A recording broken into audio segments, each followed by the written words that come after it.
So good morning student. Today we are going to study about the intensive and extensive properties. The first one we are going to study about intensive and extensive properties. Now बच्चे first of all I want to tell you that the topics which we are going to cover up, that is basically the few terms which we use very much or again and again in this chapter, and that's why I'm going to explain you all those processes as well as these property, that what is the basic difference in between these two properties. So listen to me carefully and just read all the topics after watching my video from your NCERT book also. So the first one topic, as I have already told you, that intensive and extensive property if we are talking about, then there are the difference about these two thermodynamic terms, and if I am writing it here, that extensive property and intensive property. So beta, extensive properties are basically those properties which depends on the amount of matter. ठीक है, जो कि किस पे depend करती हैं?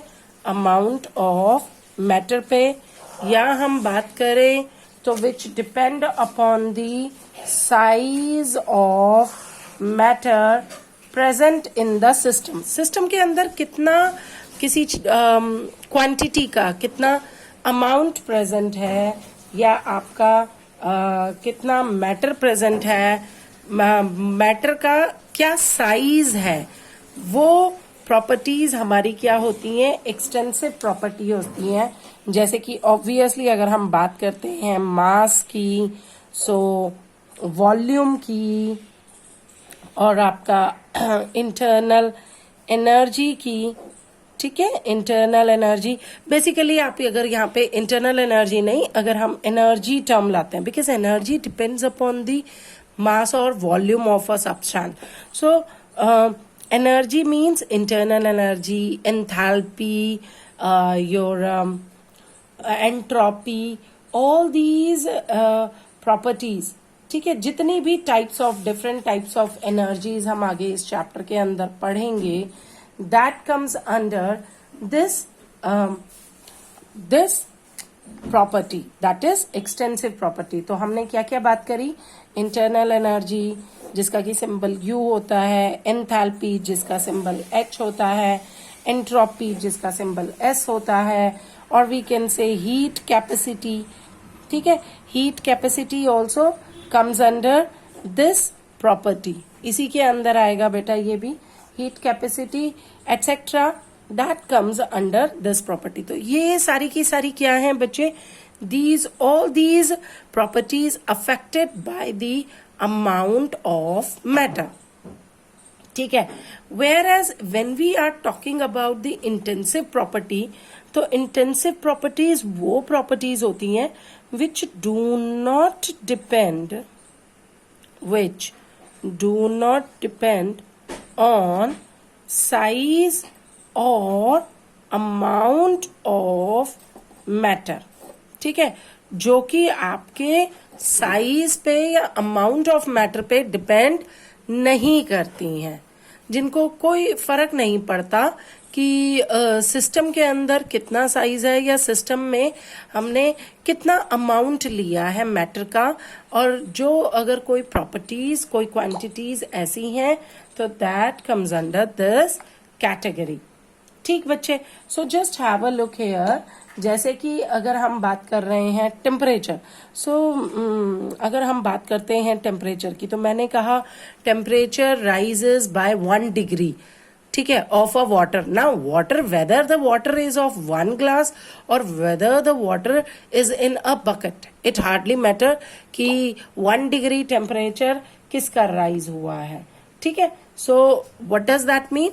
It rises by 1 degree Celsius. So may be कि वो 1 ग्लास पानी की बात हो रही हो, वो मे बी कि वो 1 बकेट पानी की बात आ रही है. Similarly, in the same one manner, if I am talking about pressure, so it also doesn't depend. A pressure gas का है तो if I am going to rise the pressure 1 atmospheric pressure, 2 atmospheric pressure, so gas का volume कितना था, that hardly matter. Here density, why density is comes under this category. तो यहां पर एक चीज और क्लियर करूं बेटा, that the ratio of extensive and extensive gives always intensive.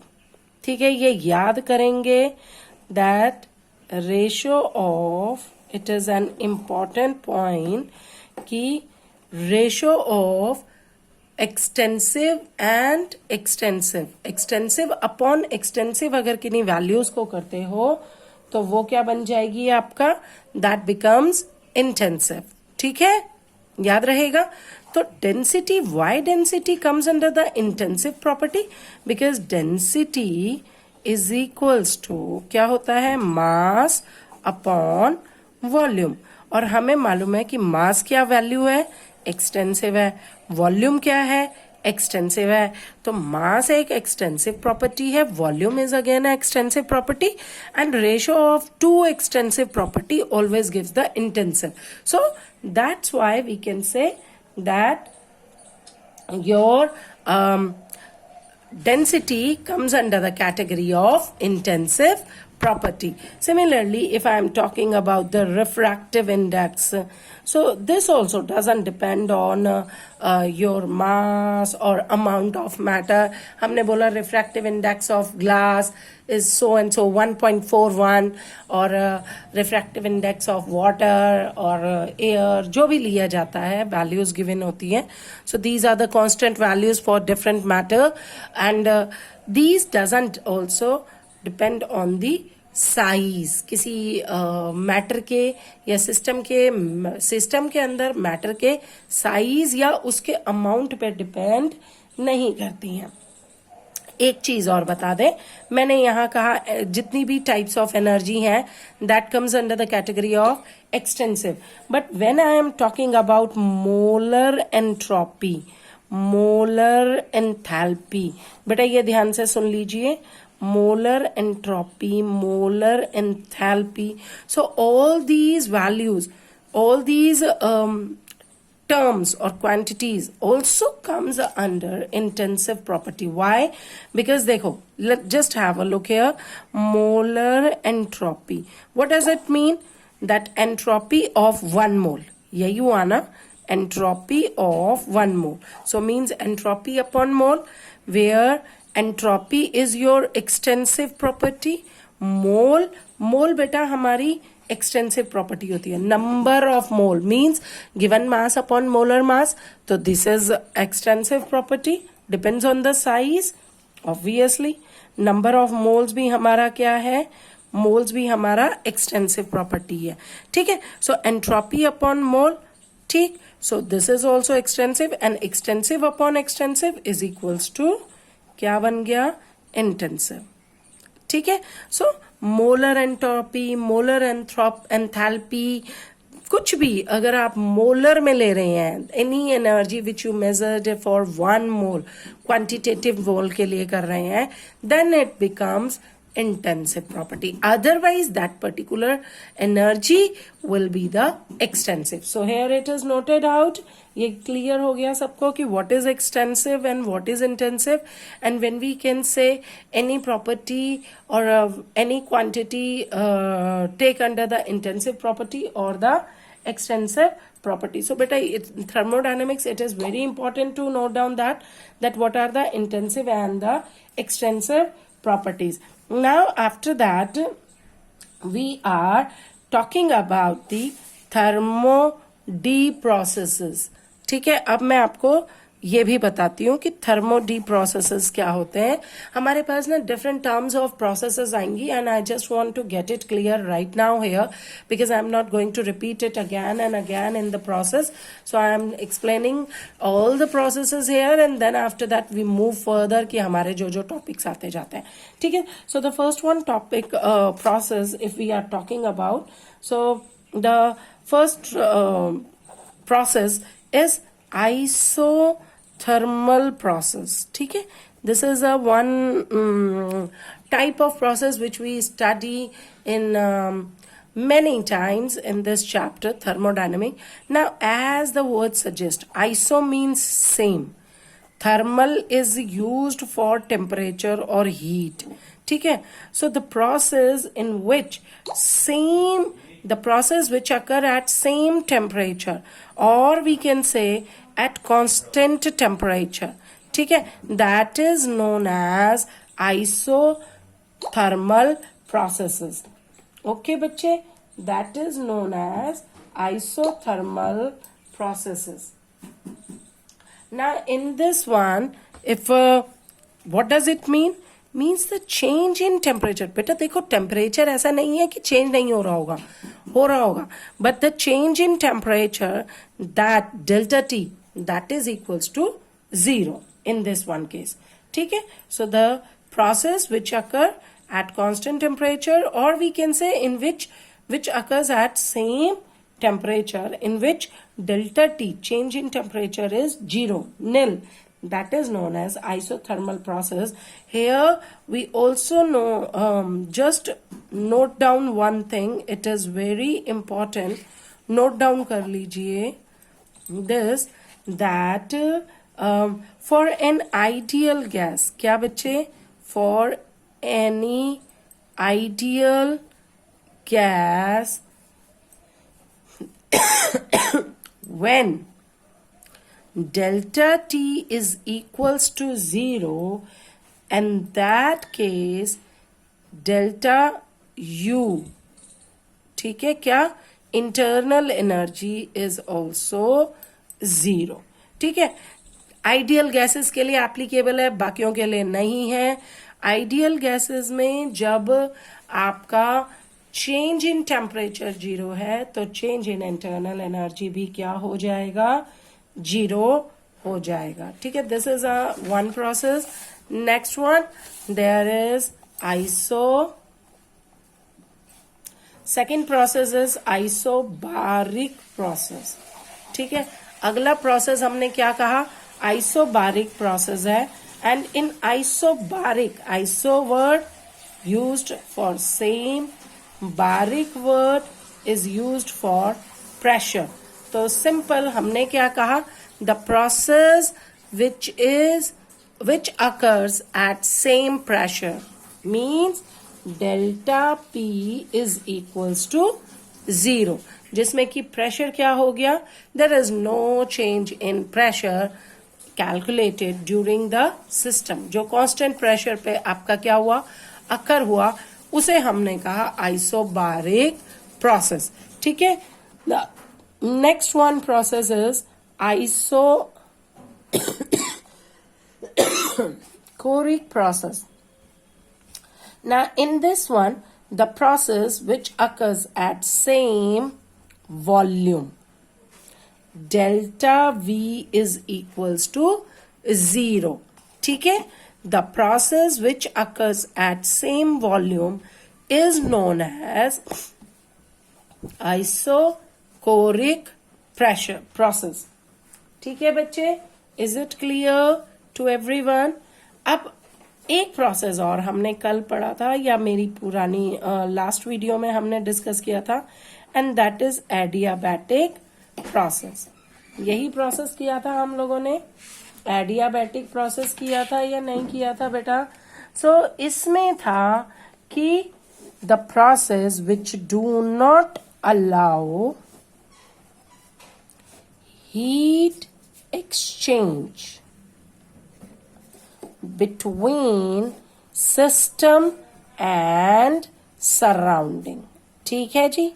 क्या, the process which do not allow heat exchange in between system and surrounding, that is known as adiabatic process. So these are the 4 process हमने अभी करे हैं. अब इसका एक हम graph बना लें. अगर हम बनते हैं प्रेशर और वॉल्यूम के कंपैरिजन में ग्राफ, तो बेटा इधर देखिए, अगर मैं बनाती हूँ ये स्ट्रेट लाइन, तो this is a isobaric pressure. इसमें कांस्टेंट रह जाएगी, कोई चेंज नहीं हो रहा. वॉल्यूम के चेंज होने पे that will remain same. This is isobaric. If I am talking about this, तो ये अगर वॉल्यूम कहीं चेंज नहीं होता है तो this will be your isochoric process. And if I am talking about this one, हम कहते हैं कि आपका एक फॉल करा जा रहा है, ठीक है. तो ऐसे अगर हम बना दें कि धीरे धीरे gradually, so this one is for isothermal, है ना. ये फॉल डाउन हो गया, डिक्रीज हो गया, कांस्टेंट टेम्परेचर पे चला गया, ठीक है. प्रेशर और वॉल्यूम के कंपैरिजन में अगेन वर्सेस में अगर ग्राफ ड्रॉ कर रहे हो, तो isothermal process you will get such a type. And if I am talking कि मैम एडियाबैटिक कैसा आएगा, तो एडियाबैटिक में हमारा क्या आ जाएगा बेटा, एक सडन फॉल आएगा, शार्प कर्व बनेगा हमारा ऐसे, ठीक है. This will be for adiabatic.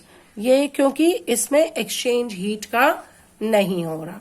So these are the different processes which we talk about.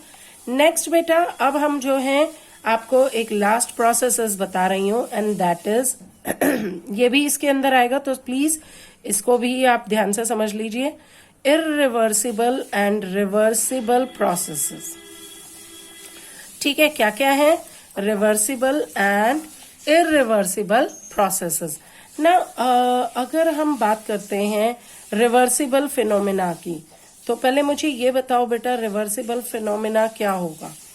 Yes, कोई सोच करके. Reversible phenomena, what will be the reversible phenomena? तो यहाँ पे पहले एक्सप्लेन करते हैं. The phenomena which occurs at very small steps, ठीक है. हम क्या बात कर रहे थे? The phenomena which occurs in small infinitesimally steps, that is known as क्या? Reversible process. तो यहाँ पे हम इसके लिए लिख सकते हैं कि ऐसा process which occurs in infinitesimally, बहुत छोटी छोटी स्टेप्स में जो अकर करता हो, ठीक है. infinitesimally small steps, that is known as reversible process. ठीक है बच्चे, हमने क्या बात करी कि वो फिनोमेना जो कि आपका बहुत छोटी छोटी इन्फिनिटेसिमली स्टेप्स में अकर कर रहा है, उसे हम क्या कहेंगे? Reversible process.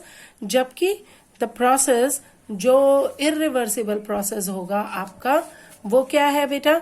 The process which occurs in small steps, not very small steps we can say, और हम कहें कि which occurs in big steps, एकदम से बहुत बड़ी बड़ी स्टेप्स में आ गया है. Which occurs in finite big steps, that will be known as the irreversible process. ठीक है, पहला. Second one, obviously reversible step process क्या होता है? It is a slow process. जबकि comparatively to this irreversible process is a fast process. छोटे बच्चों वाली अब डेफिनेशन नहीं करते हैं, ये थर्मोडायनेमिक्स की है. एनर्जी के कंपैरिजन में बेटा हमने यहाँ करनी है, तो हम उसके हिसाब से देखेंगे कि क्या चेंजेस हो सकते हैं. तो जब हम एनर्जी के कंपैरिजन में या किसी रिएक्शन के कंपैरिजन में इस प्रोसेसेस को पढ़ रहे हैं, तो हम ये कहते हैं कि रिवर्सिबल जो है वो छोटी छोटी, बहुत छोटी छोटी स्टेप्स में क्या कर रहा है? अकर कर रहा है. जबकि इररिवर्सिबल जो है वो बहुत बड़ी बड़ी स्टेप्स में क्या कर रहा है? अकर करता है. तो अगर कोई चीज बड़ी स्टेप में अकर करेगी तो ऑब्वियसली वो फास्ट होगी. जो बहुत छोटी छोटी स्टेप्स में आएगा तो वो क्या हो जाएगा हमारा? वो क्या होगा? स्लो प्रोसेस होगा. ठीक है, तीसरा अगर हम बात करते हैं रिवर्सिबल फिनोमिना की, तो इसमें equilibrium in achieve in every previous step. हर पहली स्टेप पे रिवर्सिबल जहां पे हो रहा है उससे पहली स्टेप पे, क्योंकि बहुत छोटे छोटे उसमें आ रहा था, तो उससे हर पहली स्टेप पे क्या आ रहा है, आपका इक्विलिब्रियम अचीव हो रहा है। और यहां की अगर बात करते हैं तो equilibrium achieve in initial and final steps. यहां बीच में नहीं आएगा बेटा इक्विलिब्रियम, यहां पे वो स्टार्टिंग में था और फिर लास्ट में फाइनल में आएगा। ठीक है, स्टार्टिंग के पॉइंट में और लास्ट के पॉइंट में। जबकि रिवर्सिबल में यहां पे भी इक्विलिब्रियम है, यहां भी इक्विलिब्रियम अचीव हो जाएगा, यहां भी इक्विलिब्रियम अचीव हो जाएगा, यहां भी इक्विलिब्रियम अचीव हो जाएगा। So the equilibrium will achieve in every step. अब इसको मैं एक्सप्लेनेटरी एक वे में आपको समझा देती हूँ, ठीक है, कि क्या चीज होती है रिवर्सिबल और इरिवर्सिबल। सपोज हमने यहां पे गैस ली, गैस के ऊपर ध्यान से देखना, ये आपकी गैस बाउंड्री, और यहां पे आपने पिस्टन लगा दिया। ठीक है जी, ये क्या लगा दिया, पिस्टन लगा दिया, और इस पिस्टन के ऊपर हमने बहुत छोटे छोटे से वेट्स रख दिए। यहां पे जो इंटरनल प्रेशर है वो भी P है, और जो आप एक्सटर्नल प्रेशर दे रहे हो वो भी अभी P दे रहे हो। ठीक है, क्लियर। तो ये एक इक्विलिब्रियम अचीव हो रखा है इस स्टेज में, यहां इक्विलिब्रियम आया हुआ है। और अब अगर मैंने ये छोटा सा एक वेट, एक ये वाला वेट अगर रिमूव कर दिया, क्या कर दिया, रिमूव कर दिया। ठीक है, सो यहां पर क्या हो गया, P minus delta P। Delta P is the very small amount of weight is removed, so very small amount of pressure is also becomes lesser। बहुत थोड़ा सा प्रेशर बाहर से क्या हो गया है, इसके ऊपर अब कम हो गया। जब यहाँ पे थोड़ा सा प्रेशर कम होगा तो थोड़ी गैस एक्सपैंड होगी, बहुत थोड़ी एक्सपैंड होगी क्योंकि प्रेशर कम हो रहा है, ऊपर से वेट कम हुआ है तो थोड़ा एक्सपैंड हुआ। थोड़ा एक्सपैंड हुआ तो यहाँ पे थोड़ा सा प्रेशर यहां भी क्या हो गया, यहां भी क्या हो जाएगा, वो कम हो जाएगा, यही होगा। तो ये इक्विलिब्रियम में आ गया। ठीक है, ऐसे ही मैंने दोबारा थोड़ा सा एक वेट और रिमूव किया तो यहां थोड़ा सा प्रेशर और क्या हो जाएगा, कम लगेगा नीचे डाउनवर्ड डायरेक्शन में। अगेन यहां थोड़ा सा गैस और एक्सपैंड होगी। जब यहां थोड़ा सा गैस और एक्सपैंड होगी तो अब क्या हो जाएगा बेटा, यहां पे भी थोड़ा सा प्रेशर क्या हो जाएगा, कम हो जाएगा, क्योंकि वॉल्यूम बढ़ता जा रहा है।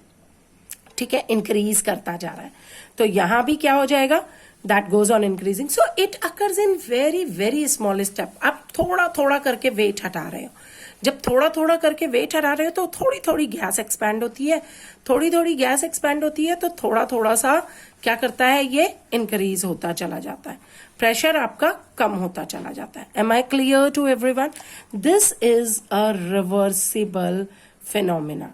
ये हमारा था रिवर्सिबल प्रोसेस। ठीक है, same thing when, same condition when we give in irreversible case, वो क्या है, ये रिवर्सिबल प्रोसेस है जिसमें इन्फिनिटेसिमली स्मॉल स्टेप्स में आकर हुआ था। Similarly in the same manner हमने यहां एक गैस रखी और we just applied a pressure on it with the help of piston and बेटा same pressure आपने ये piston अप्लाई कर दिया, यहाँ weights रख दिए हैं इसके ऊपर थोड़े थोड़े से, सेम रखना है। ठीक है, कहीं मेरे नंबर्स मत काउंट करने लग जाना कितने ब्लॉक्स हैं, that will be the same in both the cases, hardly matter कि कितने ब्लॉक यहाँ बनाए हैं और कितने यहाँ बनाए। So in that one case also initially the pressure is P, here also the pressure is P by piston, so it is also in equilibrium initial process. Then after that what I have done, instead of removing one block of weight from this side, I removed all the blocks. मैंने ये सारे के सारे क्या कर दिए immediately, क्योंकि fast process है, मैंने बोला था ना फास्ट प्रोसेस है। और आपका क्या है, चेंज जो होगा वो स्टार्टिंग और लास्ट में होगा। यहां से मैंने ये सारे इमीडिएटली रिमूव किए। अब जैसे ही मैंने रिमूव किए तो प्रेशर एकदम क्या हुआ, डिक्रीज कर गया। Delta P, delta is this, delta is used for a big difference, this delta is used for a very small difference. ठीक है, वेरी स्मॉल डिफरेंस। सो ये एकदम से क्या हो जाएगा, बहुत कम। जब ये बहुत कम हो जाएगा तो यहां गैस क्या कर जाएगी, बहुत एक्सपैंड कर जाएगी। यहां क्या हो जाएगा, गैस एकदम एक्सपैंड कर जाएगी, और जिसकी वजह से प्रेशर में नीचे की साइड अभी डाउनवर्ड इन द बीकर, इसमें बाउंड्री के अंदर चेंज ऑब्जर्व नहीं हो पाएगा। That phenomena is irreversible process. It will take time.